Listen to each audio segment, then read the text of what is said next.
Bonjour chers élèves. Dans cette vidéo, nous allons continuer notre leçon relative aux relations humaines dans l'entreprise en abordant son deuxième axe, les styles de commandement. Le style de commandement peut être défini comme étant une manière d'exercer le pouvoir, c'est-à-dire un style de relation, direction, contrôle et décision entre le dirigeant qui détient le pouvoir et ses subordonnés. Cela veut dire que le style de commandement décrit la manière comment un supérieur hiérarchique, Raïs, commande ses subordonnés, Al-Mar'ousin. Il existe plusieurs styles de commandement adoptés dans les entreprises. Pour pouvoir distinguer entre eux, je vous invite à réfléchir à la mise en situation suivante. Donc, on va supposer que vous travaillez dans une entreprise qui commercialise des logiciels de production. Les objectifs qui ont été fixés n'ont pas été atteints depuis 4 mois. Voici 4 réactions possibles de votre responsable hiérarchique. Et en fonction de chaque réaction, on peut dégager ou bien identifier le style de commandement correspondant. Voilà la première réaction. Ces derniers mois, nous n'avons pas atteint nos objectifs commerciaux. J'ai établi un plan d'action qu'il est nécessaire d'appliquer au plus vite. Je vous conseille plus que vivement de vous mettre au travail. Dans le cas contraire, vous en tirerez rapidement les conséquences. Pour pouvoir identifier le style de commandement de ce supérieur hiérarchique, il faut poser les questions suivantes. Qui a pris la décision? Alors, c'est le supérieur hiérarchique, car c'est lui qui a établi le plan d'action. Les salariés doivent seulement l'exécuter. Comment se comporte le supérieur hiérarchique avec ses subordonnés? Eh bien, avec dureté, sans utiliser les formules de politesse et en donnant des ordres. Qu'en est-il du système de motivation? On constate que les salariés sont motivés par les sanctions, les salariés travaillent par la peur. D'après l'analyse de cette réaction, on peut dire qu'il s'agit d'une personne autoritaire qui impose sa volonté à ses subordonnés. Voilà pourquoi ce style est qualifié de style autoritaire ou autocratique, mutasallit. Concernant la deuxième réaction, le supérieur pourrait dire à ses collaborateurs « Chers collègues, vous savez que notre entreprise n'a pas atteint ces derniers mois ses objectifs de vente. Je sais également que la période est difficile pour vous tous. Voici quelques actions à mettre en place pour redresser la situation. Les collaborateurs qui atteindront leurs objectifs auront droit à une prime. Bon courage à tous. » Alors, qui prend les décisions? Dans ce cas-là, c'est toujours le supérieur hiérarchique qui prend les décisions. Les subordonnés n'ont qu'à exécuter les ordres. Comment se comporte le supérieur hiérarchique avec ses subordonnés? Eh bien, gentiment, en utilisant les formules de politesse, comme par exemple « chers collègues » ou bien « bon courage à tous ». Concernant le système de motivation, ce supérieur motive ses subordonnés par des récompenses. Les collaborateurs auront droit à une prime en cas de réalisation des objectifs.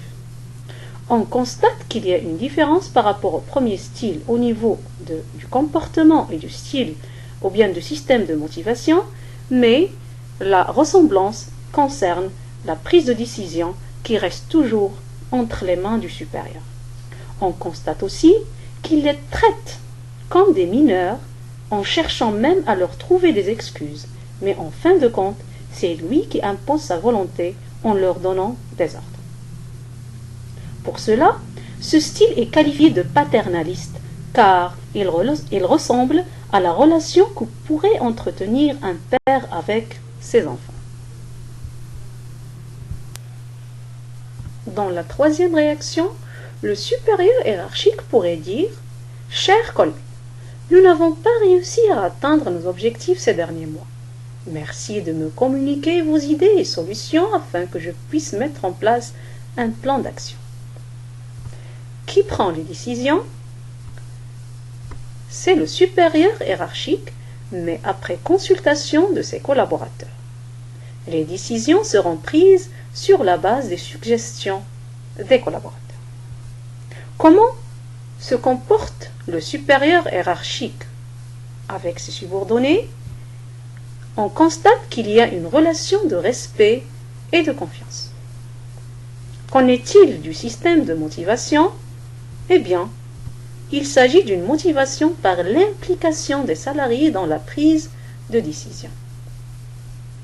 Donc, dans ce style de commandement, on constate que le supérieur ne prend la décision qu'après consultation de ses collaborateurs. Pour cela, ce style est qualifié de style consultatif ou démocratique.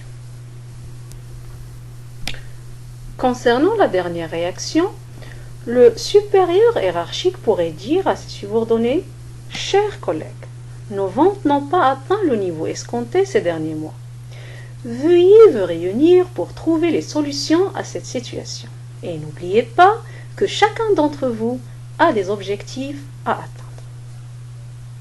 Qui prend les décisions dans ce cas? Ce sont les collaborateurs qui participent activement à la prise de décision. La décision est partagée en groupe.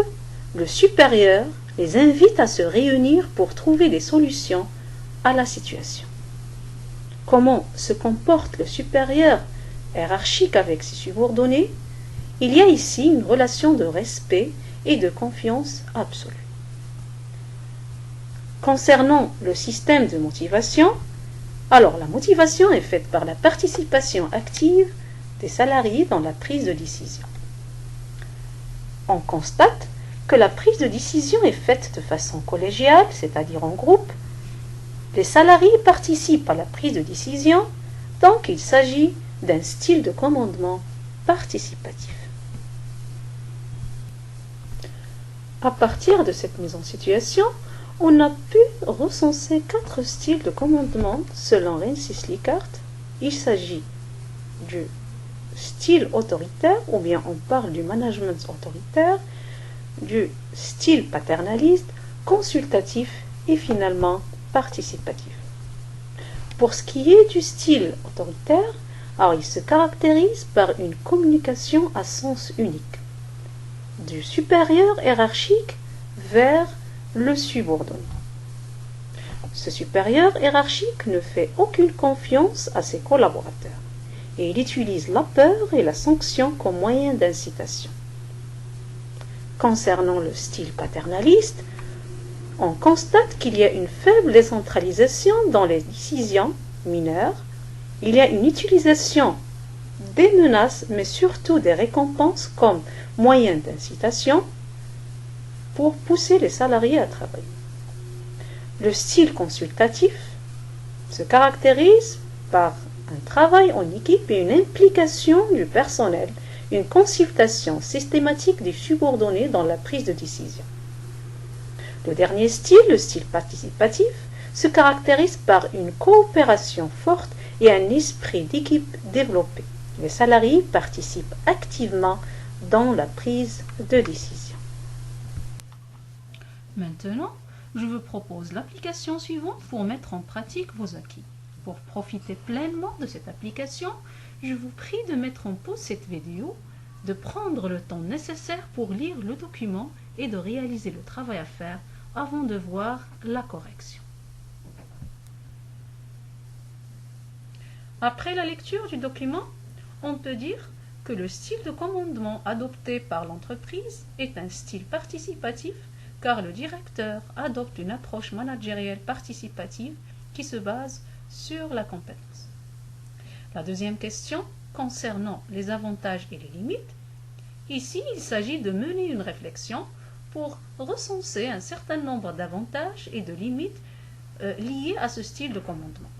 Donc, on peut dire que ce style de commandement présente plusieurs avantages, notamment en termes de valorisation des salariés, de motivation et de responsabilisation, et surtout, il permet à l'entreprise une meilleure optimisation des compétences des salariés du moment qu'ils participent activement à la prise de décision. Toutefois, ce style de commandement peut présenter quelques limites du fait que ce style est stressant et exerce une grande pression sur les salariés qui sont censés réfléchir aux solutions et les exécuter par la suite. Il peut aussi être source de conflit du moment que les salariés doivent se regrouper et prendre une décision de façon collégiale. Nous arrivons à la fin de cette vidéo. Merci pour votre attention et à bientôt.